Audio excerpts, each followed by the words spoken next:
Hello friend, welcome back to on my YouTube channel. Today we are going to learn about how to estimate the trigonometric values by hand method.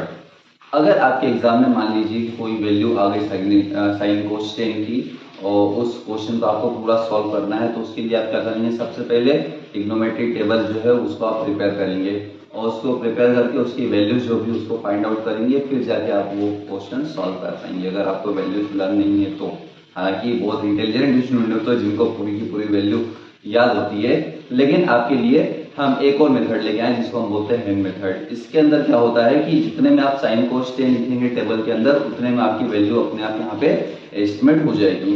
इसके लिए आपको करना कुछ नहीं है। इसके लिए आपको सबसे पहले आपका जो हैंड है, चाहे लेफ्ट हैंड हो चाहे राइट हैंड, मेरे यहाँ पे मैंने लेफ्ट हैंड बना रखा है और यहाँ पर जिस प्रकार से मैंने ये हैंड बना रखा है उसके अंदर से नीचे से वैल्यू दे दीजिए 0, 30, 45, 60 और 90।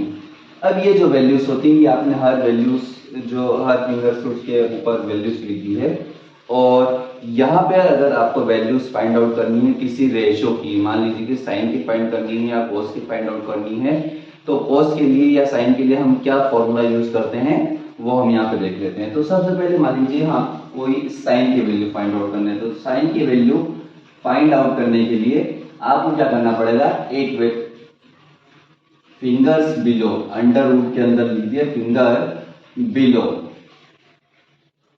अपॉन 2, ये फॉर्मूला आपको याद रखना पड़ेगा। सपोज कीजिए कि साइन आपको यहाँ पर 30 की वैल्यू फाइंड करनी है, साइन 30 की वैल्यू, तो यहाँ पर साइन 30 की वैल्यू क्या होगी वो देख लेते हैं। साइन 30 की वैल्यू फाइंड आउट करने के लिए हमें देखना है कि कितने फिंगर्स बिलो है 30 के नीचे। तो 30 के नीचे सिर्फ एक फिंगर है, तो यहाँ पर आप लिख लीजिए फिंगर्स बिलो के अंदर 1 और नीचे लिख लीजिए √2। तो साइन 30 की वैल्यू हो जाएगी 1/2। इस प्रकार से आप साइन 30 की वैल्यू फाइंड आउट कर लेंगे। आ गया समझ में।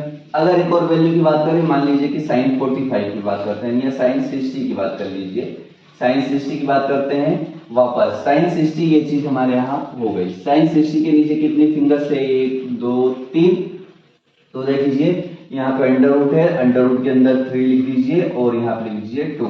तो डायरेक्ट ये जो वैल्यू है अंडर रूट 3/2 आपकी क्या हो जाएगी, साइन 30 की साइन 60 की वैल्यू हो जाएगी। तो एक फॉर्मूला याद करना है बस, sine theta equal to under root finger below upon 2, ये चीज। अब अगर मान लीजिए कि हमको इसमें से किसी कोस की वैल्यू फाइंड करनी हो या टेन की वैल्यू फाइंड करनी हो, तो क्या फॉर्मूला लगाएंगे। तो देखिए यहाँ पर हम देख लेते हैं, मान लीजिए कि cos थीटा हमें फाइंड आउट करना है, ये हो गया cos थीटा का फॉर्मूला। cos थीटा का फॉर्मूला होता है यहाँ पर फिंगर अबोव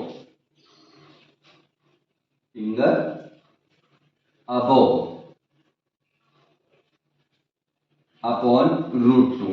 कहने का मतलब ये हो गया, मान लीजिए कि आपको cos 0 की वैल्यू फाइंड करनी है। क्या वैल्यू फाइंड करनी, cos 0 की। तो यहां पर हम करते हैं cos 0 degree is equal to finger above. हम यहाँ पे 0 की बात कर रहे हैं तो इसके ऊपर कितने फिंगर से 1 2 3 4, तो यहाँ पे लिख दीजिए अंडर रूट 4/2। अब देखिए अंडर रूट 4 की वैल्यू होती है 2/2, तो इस प्रकार से हो जाएगा 1। तो cos 0 की वैल्यू क्या हो गई यहाँ पे 1। साइन 0 की वैल्यू 0 होती है, cos 0 की वैल्यू 1 होती है। अब यहाँ पे फाइंड कर लेते हैं cos 90 की वैल्यू। इसकी वैल्यू फाइंड कर लेते हैं cos 90 की, तो ये cos 90 डिग्री। अब cos 90 डिग्री की जब वैल्यू फाइंड करते हैं तो हम देखते हैं कि यहाँ पर जो फिंगर अबोव की बात कर रहे हैं, तो cos 90 के ऊपर तो कोई फिंगर आपको दिखाई नहीं दे रही है। cos 90 के ऊपर कोई फिंगर नहीं है, मतलब यहाँ पे फिंगर्स के नंबर कितने हो गए 0/2, और 0/2 को हम क्या लिख सकते हैं 0, क्योंकि किसी 0 के अंदर अगर 2 से डिवाइडेशन करेंगे तो क्या आएगा 0 भी आएगा। तो इस प्रकार से जो cos 90 की वैल्यू थी वो कितनी हो गई आपकी 0।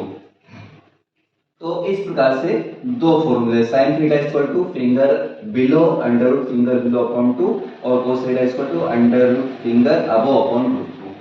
अब अगर आपसे पूछ लिया जाए कि cos 10 की वैल्यू क्या होगी, अगर 10 की वैल्यू फाइंड आउट करना है तो हैंड मेथड से ही हम यहाँ पे फिंगर अबव और फिंगर बिलो कैसे यूज करते हैं, तो यहाँ पे लिख दीजिए टेन थीटा। टेन थीटा का जो फॉर्मूला होता है वो होता है यहाँ पर, ये होता है फिंगर बिलो, मतलब नीचे, फिंगर बिलो मतलब नीचे, अपॉन फिंगर अबव।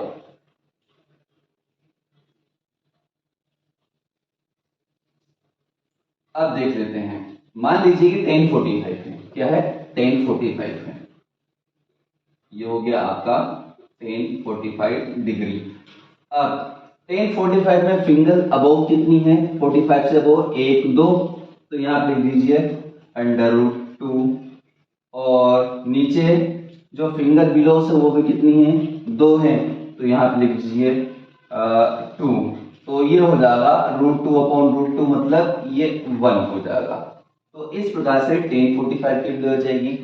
अगर हम यहाँ पे 1030 की वैल्यू फाइंड करें, 1030 डिग्री, तो क्या हो जाएगा यहाँ पे 1030 डिग्री के लिए फिंगर बिलो कितनी है, 30 डिग्री के लिए फिंगर क्या है 1 है, तो ये हो जाएगा 1 अपॉन, यहाँ पर अबव कितनी है 3 है, ये हो जाएगा 3, √1 का क्या होता है 1 ही होता है, और ये हो गया √3। तो इस प्रकार से 1030 की वैल्यू 1/√3। इस प्रकार से आप देखते हैं कि जितने में हम पूरी टेबल बना सकते हैं उतने में हम तो सबकी वैल्यू लिख के रख देंगे, है ना, और उसके बाद क्वेश्चन सॉल्व करना, तो ये डायरेक्ट वैल्यू आपके पास आ गई है। और इससे हम क्या कर सकते हैं, किसी भी क्वेश्चन को बड़ी तेजी से, बड़ी आसानी से हम क्या कर सकते हैं, फाइंड आउट कर सकते हैं, है ना। मान लीजिए कि आपको cos sin cos tan cos से कोड की भी वैल्यू फाइंड करनी है, तो साइन जो होता है उसका साइन का उल्टा होता है, यहाँ पे साइन का उल्टा होता है 1/cosec थीटा, तो जो भी वैल्यू साइन थीटा की आएगी वही वैल्यू क्या हो जाएगी cos थीटा की, उसका उल्टा हो जाएगा। इसी प्रकार cos थीटा का उल्टा होता है 1/sec थीटा, है ना, मतलब जो भी cos थीटा की वैल्यू आएगी उसका ही उल्टा क्या हो जाएगा, यहाँ पे sec थीटा की वैल्यू हो जाएगी। और अगर यहाँ पर हम लिख देते हैं tan थीटा, तो tan थीटा की जो रेसिप्रोकल वैल्यू होती है वो होती है sin cos tan cosec से cot थीटा, मतलब tan थीटा की जो भी वैल्यू आएगी उसका उल्टा कर देंगे तो क्या हो जाएगी आपकी cot थीटा की वैल्यू हो जाएगी। और इस प्रकार से हम 6 के 6 जो ट्रिग्नोमेट्रिक वैल्यूज होती हैं उनको हम क्या कर सकते हैं, फाइंड आउट कर सकते हैं बड़ी आसानी से, बड़ी तेजी से, और क्वेश्चन बड़े अच्छे से हम कर सकते हैं। तो ये मेथड अगर आपको अच्छी लगी तो इस मेथड को आप लाइक कीजिए, शेयर कीजिए, और अपने दोस्तों के साथ जरूर इसको शेयर कीजिए चैनल को। अगले वीडियो तक के लिए जय हिंद।